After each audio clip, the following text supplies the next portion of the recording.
गिरनार पर्वत पर भारे पवन फूंकाता रोपवे सेवा बंद। કડકડતી ઠંડી અને કાતિલ બર્ફીલા પવનોથી ગિરનાર થીજી ગયો છે। ગિરનાર પર ભારે પવન ફૂંકાતા લોકો તો ફફડી ગયા છે, ત્યારે પર્વત પર ભારે પવન ફૂંકાવાને કારણે ગિરનાર પર રોપવે સેવા બંધ રાખવામાં આવી છે। રાજ્યમાં પવન ફૂંકાવાની સાથે ઠંડીનું જોર પણ વધતા રોપવે સેવા બંધ કરવાનો નિર્ણય લેવાયો છે। ભારે પવનને કારણે રોપવેના સંચાલન પર તેની અસર પડતા સુરક્ષાના ભાગરૂપે રોપવે સેવા બંધ રાખવામાં આવી છે। જોકે પવનની ગતિ સ્થિર થયા બાદ રોપવેની સેવા ફરી શરૂ કરવામાં આવી। યાત્રિકોની સલામતીને ધ્યાને રાખીને આ નિર્ણય લેવાયો છે। પોષી પૂનમના દિવસે જ રોપવે સેવા બંધ રહેતા હજારો ભક્તોમાં રોષ ફેલાયો। જે લોકો પગથિયા ચડી શકતા નથી અને માતાજીના દર્શન કરવાના હતા તેવા પ્રવાસીઓ નિરાશ થયા। હાલ ગિરનાર શિખર પર 50 થી 54 કિલોમીટર પ્રતિ કલાકની ઝડપે પવન ફૂંકાઈ રહ્યો છે, જેના કારણે કોઈ દુર્ઘટના ન ઘટે તે માટે યાત્રિકોની સલામતીને ધ્યાનમાં રાખીને રોપવે સેવા બંધ કરવાનો નિર્ણય લેવામાં આવ્યો, જેથી ગિરનારની યાત્રાએ આવેલા ભાવિકોને ધક્કો થયો છે। ભાવનગરમાં પ્રાકૃતિક ખેતી આધારિત અમૃત આહાર મહોત્સવમાં ઉમટ્યા લોકો। ભાવનગર ખાતે પ્રાકૃતિક ખેતી દ્વારા તૈયાર કરાયેલા શાકભાજી તેમજ ખેતીનો અમૃત આહાર ઉત્સવ 2025નો પ્રારંભ થયો છે।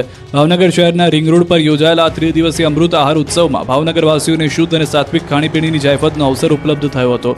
શુદ્ધ અને સાત્વિક ખોરાક મળે તેવા શુભ આશયથી શરૂ થયેલા અમૃત આહાર ઉત્સવમાં દેશી ખાણીપીણીની જાયફત માણવા માટે લોકો ઉમટી પડ્યા।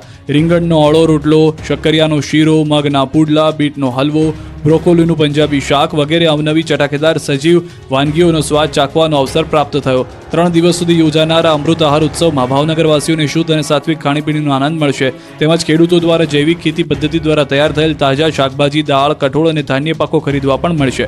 આ સિવાય સ્ટોલમાં મધ, નાનખટાઈ, બિસ્કિટ, મેથીના લાડુ વગેરે તેમજ આમળાની વિવિધ બનાવટો, મુખવાસ, ચીકી વગેરેનો સ્વાદ પણ માણવા મળશે।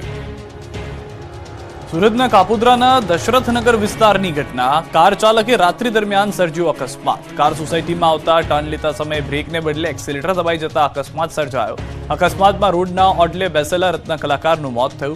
અકસ્માતની ઘટના સીસીટીવીમાં કેદ થઈ। કાર ધડાકાભેર અથડાતા હાજર યુવકને જરા પણ નીકળવાનો સમય મળ્યો ન હતો। મૃતકનું નામ ગોપાલ ગરાસે હોવાનું સામે આવ્યું છે। ઘરે જમ્યા બાદ સોસાયટીના ગેટ પર મિત્રો સાથે બેસવા ગયો હતો।